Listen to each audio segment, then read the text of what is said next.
यह कहानी जर्मनी के एक छोटे से गांव में शुरू होती है। इस गांव में बैनर ब्रदर्स ने एक डरावनी परंपरा बना रखी थी। उनके नियम के अनुसार जिस भी लड़की की शादी होती, पहले उसे बैनर ब्रदर्स के पास भेजा जाता। वे उसके साथ जबरदस्ती करते और उसके बाद ही उसे उसके पति को सौंपा जाता था। सैम की मां को भी इस भयानक घटना से गुजरना पड़ा था। इसी दर्द और बदले की आग में जलता सैम अब इस गांव में आया था ताकि अपनी मां के साथ हुए अन्याय का बदला ले सके। क्या वह अपनी मां का बदला ले पाएगा और गांव की लड़कियों को इस अत्याचार से बचा पाएगा? आज की इस कहानी में हम ये सब जानेंगे। तो ये कहानी आज से 300 साल पहले जर्मनी के एक छोटे से गांव में शुरू होती है। इस गांव के लोग आतंक के साए में जी रहे थे क्योंकि यहाँ बैनर और उसके 6 बेटे राज करते थे। वे सबसे कुख्यात गुंडे थे जो जिसे चाहते मौत के घाट उतार देते। पूरा गांव उनसे इतना डरता था जैसे उनकी सांसें बैनर के इशारों पर चलती हों। इसी गांव में एक दिन सैम नाम का फोटोग्राफर आता है। गांव में कदम रखते ही उसका सामना बैनर के बड़े बेटे लुई से होता है।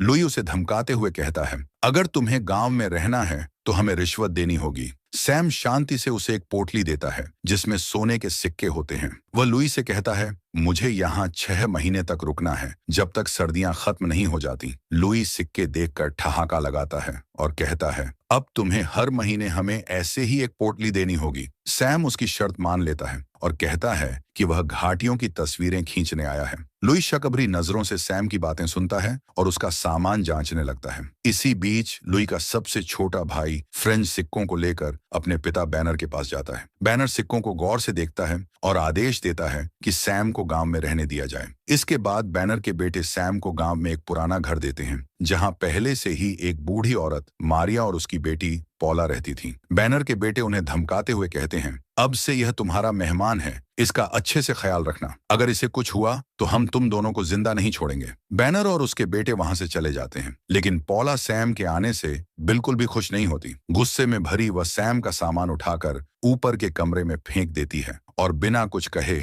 नीचे आ जाती है। उसकी नाराजगी उसके चेहरे पर साफ झलक रही थी। पौला की मां मारिया सैम से उसकी बेटी के व्यवहार के लिए माफी मांगती है, लेकिन सैम खुद को भी इस स्थिति के लिए कहीं ना कहीं जिम्मेदार मानता था। वह विनम्रता से सिर झुकाकर कहता है, आपको माफी मांगने की कोई जरूरत नहीं है। थोड़ी देर बाद सैम अपना कुछ सामान लेकर अस्तबल में चला जाता है। वह उसे एक कोने में इस तरह छुपाता है जैसे वह नहीं चाहता कि कोई और उसके बारे में जाने।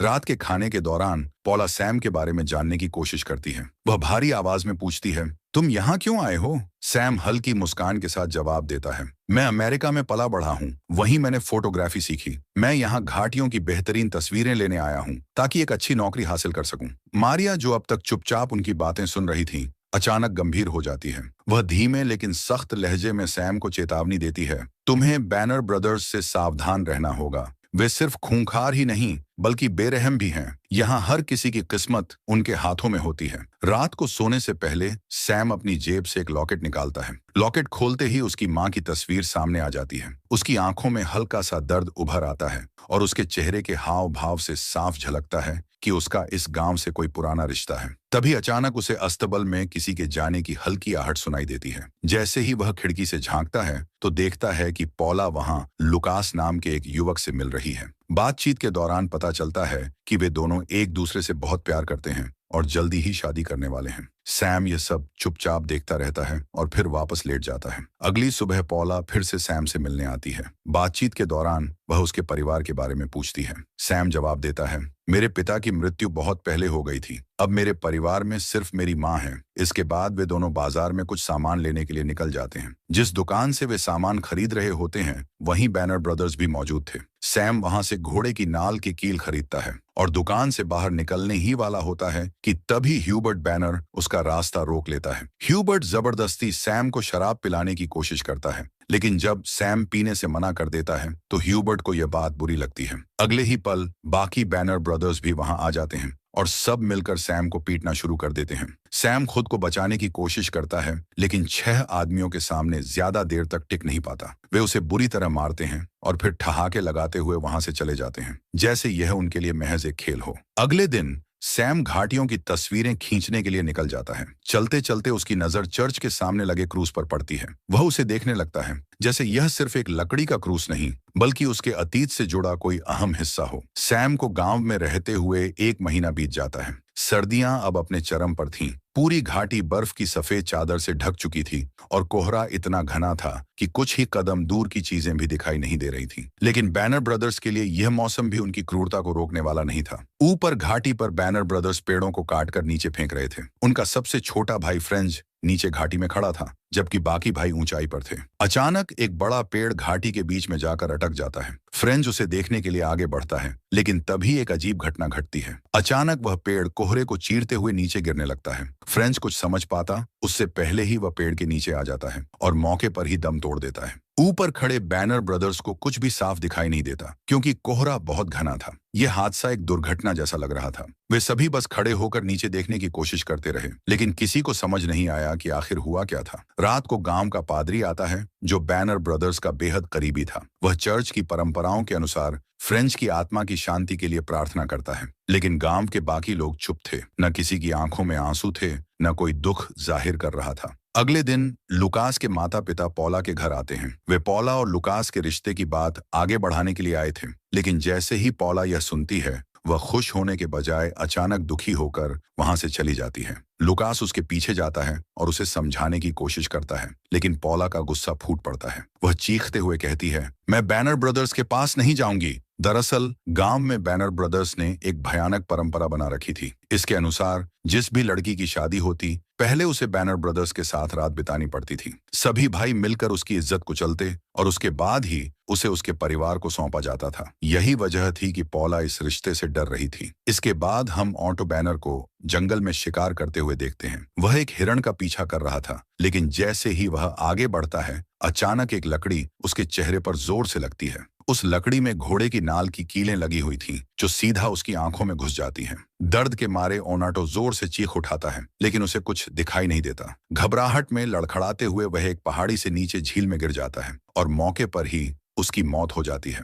दूसरी तरफ बैनर ब्रदर्स अपने भाई ओनेंटो को ढूंढने के लिए जंगल में निकलते हैं। उन्हें अंदाजा नहीं था कि उनके परिवार पर किसी ने वार करना शुरू कर दिया है। इसी दौरान सैम पौला से मिलने आता है। वह उसे चेतावनी देता है, तुम्हें बैनर ब्रदर्स से सावधान रहना होगा। इसके बाद सैम कुछ खाना लेकर जंगल की तरफ निकल जाता है, लेकिन इस बार वह अस्तबल से अपनी दुनाली बंदूक भी साथ ले जाता है। उसकी आंखों में अब एक अजीब सी चमक थी, जैसे वह किसी योजना पर काम कर रहा हो। शाम को बैनर ब्रदर्स को ऑन्टो की लाश मिल जाती है। उनका गुस्सा शांतवे आसमान पर था। जब वे ऑन्टो की बॉडी को गौर से देखते हैं, तो उन्हें उसकी आंखों के अंदर घुसी हुई वही घोड़े की नाल की कीलें मिलती हैं। बस अब उन्हें सब समझ आ गया था। इसे मारने वाला कोई और नहीं, बल्कि सैम था। चारों भाई गुस्से में उबल रहे थे। वे भेड़ियों की तरह सैम को ढूंढने के लिए पौला के घर में घुस आते हैं, लेकिन सैम तो पहले ही जंगल में जा चुका था। अब कोई भी इस सच्चाई से अनजान नहीं था। सैम वह नहीं था जो दिख रहा था। वह इस गांव में सिर्फ तस्वीरें खींचने नहीं आया था, बल्कि बैनर ब्रदर्स की तस्वीरों पर हार चढ़ाने आया था। कुछ दिन बीत जाते हैं और फिर लुकास और पौला की शादी का दिन आ जाता है। पूरा गांव चर्च में इकट्ठा था, लेकिन पौला की आंखों में खुशी की जगह गहरा डर और उदासी थी। वह जानती थी कि शादी के बाद उसे उस भयानक परंपरा से गुजरना होगा, जिसका बैनर ब्रदर्स बेसब्री से इंतजार कर रहे थे। चर्च के बाहर सैम खड़ा था। जैसे ही शादी खत्म होती है और बैनर ब्रदर्स चर्च से बाहर निकलते हैं, सैम तुरंत चर्च के अंदर चला जाता है। वह सीधा पादरी के पास जाता है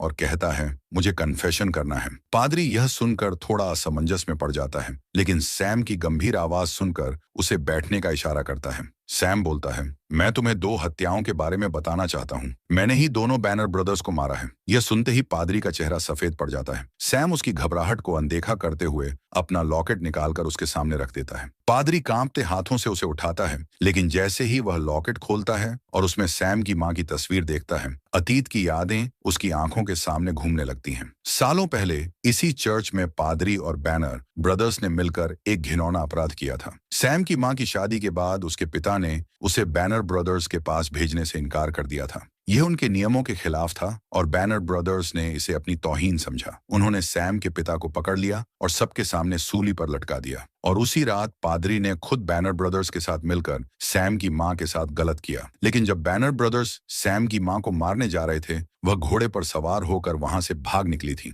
पादरी ने भी इस पाप में उनका साथ दिया था। अब वह हाँफते हुए लॉकेट को गिरा देता है और सैम को देखने लगता है। सैम की आंखों में गुस्सा और बदले की आग थी। पादरी कांपती आवाज में कुछ कहने ही वाला था कि सैम ने अपनी बंदूक निकाली और सीधा उसे गोली मार दी। शादी की रात पूरे गांव में जश्न का माहौल था, लेकिन पॉला की आंखों में खुशी नहीं, सिर्फ डर था। तभी बैनर ब्रदर्स वहां आ धमकते हैं। वे पॉला और लुकास के पास आते हैं और जबरदस्ती पॉला का हाथ पकड़कर उसे डांस करने के लिए घसीटने लगते हैं। पॉला की आंखों से आंसू बहने लगते हैं, लेकिन कोई भी उसकी मदद करने की हिम्मत नहीं करता। जब लुकास अपनी मंगेतर को बचाने के लिए आगे बढ़ता है तो बैनर ब्रदर्स उसे बुरी तरह पीट देते हैं। पॉला चीखती रही, गिड़गिड़ाती रही, लेकिन चारों भाई शैतान की तरह उस पर हंसते रहे। फिर वे उसे जबरदस्ती पकड़कर अपने साथ ले जाने लगते हैं। जंगल के रास्ते में उन्हें सैम मिलता है। उसके हाथ में बंदूक थी और उसकी आंखों में ऐसी आग थी जो किसी को भी राख कर सकती थी। सैम ने सीधा बंदूक लुइस बैनर के माथे पर तान दी और कहा, पॉला को छोड़ दो।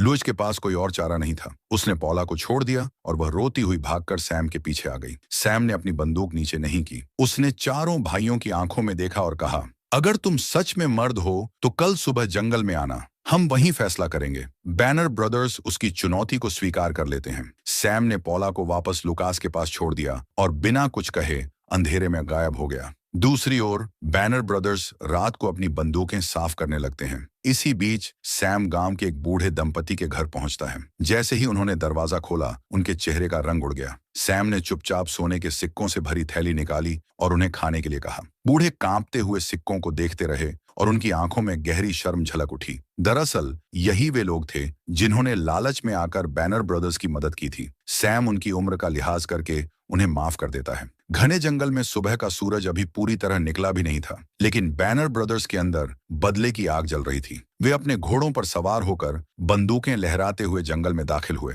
दूसरी ओर सैम एक पुरानी झोपड़ी में सो रहा था। तभी घोड़ों के टापों की आवाज पास आती गई। सैम तुरंत सतर्क हो गया। अचानक बैनर ब्रदर्स ने झोपड़ी पर ताबड़तोड़ गोलियां बरसानी शुरू कर दी। गोलीबारी इतनी तेज थी कि लकड़ी की दीवारें छटक गईं, छप्पर उड़ गया और झोपड़ी जलने लगी। पूरे जंगल में गोलियों की गूंज फैल गई। गांव वाले भी सहम गए। बैनर ब्रदर्स को लगा कि सैम मर चुका है। ह्यूबर्ट सबसे आगे बढ़कर अंदर गया, लेकिन तभी सैम अंधेरे से निकला और एक सटीक गोली चलाई। गोली ह्यूबर्ट के सीने को चीरते हुए पार निकल गई। ये देखकर बाकी तीनों भाई सहम गए और पेड़ों के पीछे छिपने लगे। अभी वे संभल भी नहीं पाए थे कि सैम ने झाड़ियों से गोली चलाई। गोली सीधे भागते हुए रूडोल्फ के पैर में लगी। वह दर्द से चिल्लाता हुआ नीचे गिर पड़ा। अब बस एडी और लुई बच गए थे। लुई ने एडी को कवर दिया ताकि वह रूडोल्फ को बचा सके। रूडोल्फ जमीन पर पड़ा अपने आप को बचाने की भीख मांग रहा था। एडी अपने भाई को तड़पता हुआ देख नहीं सका। जैसे ही वह उसे बचाने के लिए पेड़ के पीछे से बाहर निकला, सैम ने ताबड़तोड़ गोली चलाई। गोली एडी के सीने को चीरते हुए पार निकल गई। लुई ने किसी तरह एडी को कवर में खींच लिया और उसे एक बंदूक पकड़ाई और कहा, हम दोनों मिलकर हमला करेंगे, उसे मार गिराएंगे। लुई बोला, लेकिन सैम पहले ही अपनी जगह बदल चुका था। जैसे ही एडी ने बंदूक उठाई, सैम की गोली ने उसके माथे को चीर दिया। वो वहीं गिर पड़ा। अब बस लुई बचा था। लुई ने पूरी ताकत से गोलियां दागनी शुरू की, लेकिन सैम की नजरें बाज जैसी तेज थीं। एक आखिरी गोली चली और लुई की कहानी भी खत्म हो गई। बैनर ब्रदर्स का अंत हो चुका था, लेकिन यह लड़ाई अभी खत्म नहीं हुई थी। अब बैनर ब्रदर्स के पिता की बारी थी। सैम सीधा बैनर के घर की ओर बढ़ गया, लेकिन उसे अंदाजा नहीं था कि बैनर ब्रदर्स के अलावा भी कोई और उसका इंतजार कर रहा है। जैसे ही सैम घर तक पहुंचा, एक विशालकाय आदमी हथौड़ा लेकर सामने आ गया। वह बैनर ब्रदर्स का 7वां भाई था। अब तक वह छुपा हुआ था। ब्लैकस्मिथ ने लोहे के हथियार से सैम पर ताबड़तोड़ हमला कर दिया। सैम ने बचने की कोशिश की, लेकिन ब्लैकस्मिथ की ताकत बहुत ज्यादा थी। सैम बुरी तरह घायल होकर जमीन पर गिर पड़ा। अब ब्लैकस्मिथ उसकी हत्या करने ही वाला था कि अचानक एक गोली चली। ब्लैकस्मिथ वहीं ढेर हो गया। लुकास ने सही समय पर आकर सैम की जान बचा ली थी। गहरी सांसें लेते हुए सैम अब अपने आखिरी दुश्मन से मिलने के लिए घर के अंदर दाखिल हुआ। वहां बूढ़ा बैनर बिस्तर पर लेटा उसका इंतजार कर रहा था। सैम ने अपनी मां की तस्वीर वाला लॉकेट निकाला और बूढ़े बैनर की ओर फेंक दिया। जैसे ही बैनर ने वह तस्वीर देखी, उसकी आंखें फैल गईं। उसे सब कुछ याद आ गया। उसने सैम को बताया कि वह उसी का नाजायज बेटा है जो उस रात उसकी मां पर किए गए जुल्म का नतीजा था। बैनर ने कहा, तुमने अपने सौतेले भाइयों की हत्या की। यह सुनकर सैम भावुक हो गया, लेकिन फिर उसे अपनी मां के साथ हुए अन्याय की याद आई। उसने बूढ़े बैनर को भी खत्म कर दिया। सैम 3 हफ्तों तक अपने जख्मों से उभरता रहा, लेकिन गांव में बैनर के कुछ रिश्तेदार थे जो उसे सजा देने की मांग कर रहे थे, पर वे लड़ने के लिए बहुत कमजोर और बूढ़े थे। सैम यह देख समझ गया कि यह गांव एक बर्बाद समाज का हिस्सा है, इसलिए उसने बिना कुछ कहे हमेशा के लिए वहां से जाने का फैसला कर लिया। इसी के साथ यह कहानी खत्म होती है।